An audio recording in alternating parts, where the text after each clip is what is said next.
for sure. Oh, yeah.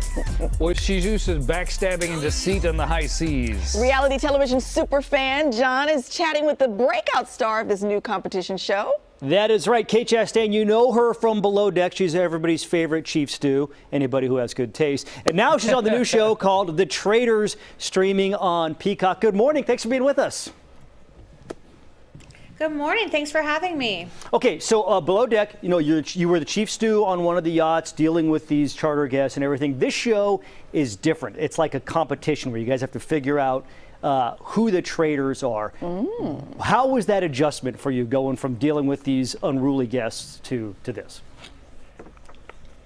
You know, the difference in these two shows were about as different as the landscape. You know, ocean to the Scottish Highlands. They could not have been more different, but both have their own difficulties for their own unique reasons, and both were a lot of fun.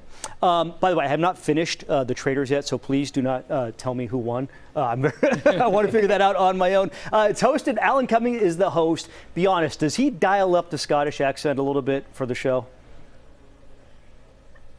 Alan Cumming is Scottish, y'all. I mean, he has his own tartan. That was his own wardrobe. I don't think it gets more Scottish than Alan Cumming. I'm no expert in Scottish accents. I'm pretty sure his is as real as it gets. Okay, so one cool thing about this show is that there's reality stars like you and then regular folks. Who did you find was harder to read or better player at the game? The reality stars or the regular folks?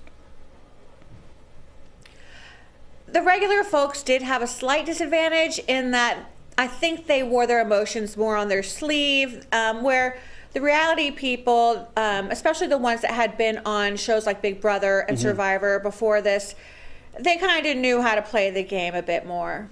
One of the games you guys had to do, and this, I almost freaked out, there was like rats, roaches, every kind of gross thing. No. Be honest, how close did you come to quitting before that? After that challenge, I was not the happiest of campers. And when we got back to that castle, I said, I would like a glass of wine, please. I needed one, and I'm doing dry January right now. Before we go, one quick question about Below Deck. You spent all that time as a chief stew on these super yachts. Are charter guests the worst people in the world, or they just seem that way on the show? It is so interesting. Below Deck seems to find the most high-maintenance charter guests somehow. So what you see is what we got. Oh, man. Some of these people, like I go on Twitter just to like hate scroll them and see what people say about them. All right, the show is called The Traitor. It is on Peacock. The great Kate Chastain, everyone. Thank you. Thank you. Guys.